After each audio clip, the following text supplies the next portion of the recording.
നമസ്കാരം, news prime മലയാളത്തിലേക്ക് സ്വാഗതം. ഗുജറാത്തിൽ മുൻപ് കോൺഗ്രസിന് വേണ്ടി അഹോരാത്രം പോരാടാൻ ശ്രമിച്ച ഒരു വ്യക്തിയായിരുന്നു ഹാർദിക് പട്ടേൽ. പട്ടീദാർ പ്രക്ഷോഭ നായകൻ എന്നൊക്കെ അദ്ദേഹത്തിനെ കുറിച്ച് പറയുന്നുണ്ടായിരുന്നു.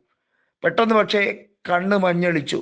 പണം മുഴുവൻ വാരി എറിഞ്ഞപ്പോൾ ഈ പട്ടീദാർ പ്രക്ഷോഭകൻ ഹാർദിക് പട്ടേൽ പെട്ടെന്ന് കോൺഗ്രസ് വിട്ട് BJPയിലേക്ക് ചേരുന്ന കാഴ്ചയുണ്ടായി. അതേ വഴിയിൽ തന്നെ ജിഗ്നേഷ് മെവാനിയെ പണം കൊടുത്ത് പ്രലോഭനങ്ങളിൽ മയക്കി കോൺഗ്രസ് വിട്ട് BJPയിലേക്ക് എത്തിക്കുക എന്നുള്ള വലിയ കളികൾ ഒക്കെ നടത്താൻ ശ്രമം നടത്തിയിരുന്നു.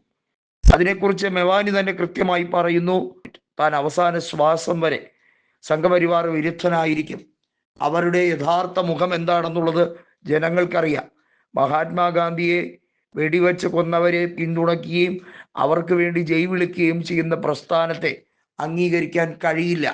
ഗോഡ്സെയുടെ പിന്മുറക്കാരെ എങ്ങനെയാണ് ഈ രാജ്യം ഉറ്റുനോക്കേണ്ടത് എന്നുള്ളത് നമുക്കാരും പറഞ്ഞു തരേണ്ടതില്ല. തലയ്ക്ക് വെളിവുള്ള ആരും അത്തരത്തിലുള്ള രീതിയിലേക്ക് പോവില്ല. ജിഗ്നേഷ് മെവാനി ഇപ്പോൾ ഈ രാജ്യത്തിൻ്റെ യൂത്ത് ഐക്കണുകളിൽ ഒരാളാണ്. അദ്ദേഹം ഈ രാജ്യത്ത് കൂടുതൽ സ്വീകാര്യമാകുന്നത് ഒരുപക്ഷെ ചിലപ്പോൾ ഗുജറാത്ത് മുഖ്യമന്ത്രിയാകുമ്പോൾ ആയേക്കാം.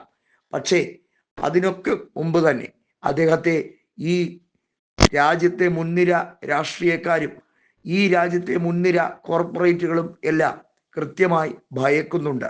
കാരണം അവരുടെ അജണ്ടകളെ പൊളിച്ചെടുക്കാൻ മെവാനിക്ക് കഴിയുന്നു, അല്ലെങ്കിൽ മെവാനിയുടെ രാഷ്ട്രീയ രീതികൾ അവരെ വല്ലാതെ ചൊടിപ്പിക്കുന്നു എന്നതുകൊണ്ട്. നമുക്കറിയാമല്ലോ, ചതുരുപായങ്ങൾ എന്ന രീതിയാണ് അമിത്ഷാ ഇന്നും പണ്ടും ഒക്കെ ഉപയോഗിച്ചു കൊണ്ടിരുന്നത്. സാമം ദാനം ഭേദം ദണ്ഡം എന്നൊക്കെ ഉള്ള രീതിയിൽ ആദ്യം പണം കൊടുത്തോ അല്ലെങ്കിൽ സ്നേഹം നടിച്ചോ സ്വാധീനിക്കാൻ ശ്രമിക്കും. പിന്നെ ഭീഷണിയുടെ സ്വരം, ആ ഭീഷണിയുടെ സ്വരം പല കോർപ്പറേറ്റുകളും ജിഗ്നേഷ് മെവാനിക്ക് നേരെ നടത്തിയിരുന്നതായി തെളിവുകളുണ്ട്, റിപ്പോർട്ടുകളുണ്ട്. അതൊക്കെ ഒരു ചെറു പുഞ്ചിരിയോടെ അതിനെയൊക്കെ മറികടക്കാൻ ഈ ദളിത് യുവാവിന് സാധിച്ചു. അദ്ദേഹം ദളിതരുടെ പ്രതിനിധിയല്ല, അദ്ദേഹം അടിച്ചമർത്തപ്പെട്ട പാർശ്വവൽക്കരിക്കപ്പെട്ടവരുടെ പ്രതിനിധിയായി മാറിക്കഴിഞ്ഞിരിക്കുകയാണ്. ഗുജറാത്തിൽ 2027 നിയമസഭാ തെരഞ്ഞെടുപ്പ് അദ്ദേഹത്തെ മുൻനിർത്തിയാണ് നടത്തുന്നത് എന്ന് പറയുമ്പോൾ തന്നെ ഇപ്പോഴത്തെ മുഖ്യമന്ത്രിയായിട്ടുള്ള ഭൂപീന്ദർ ഭായ് പട്ടേലിന് അല്പം മനോവ്യാധിയുണ്ട്. ഗട്ട്ലോഡിയ മണ്ഡലത്തിൽ 2 ലക്ഷം വോട്ടുകളുടെ മിന്നുന്ന ഭൂരിപക്ഷത്തിൽ ജയിച്ച അദ്ദേഹത്തിനും റെക്കോർഡ് ഭൂരിപക്ഷത്തിൽ ജയിച്ചു വരുന്ന ഓരോ മന്ത്രിമാർക്കും എന്തുകൊണ്ട് ഈ മനുഷ്യനെ ഭയം എന്നുള്ളത് ചോദിച്ചാൽ മനസ്സിലാക്കാവുന്നതേ ഉള്ളൂ. കഴിഞ്ഞ തവണ വദ്ഗാം മണ്ഡലത്തിൽ അദ്ദേഹം 4000 വോട്ടുകൾക്ക് മാത്രമാണ് കഷ്ടിച്ച് ജയിച്ചത്.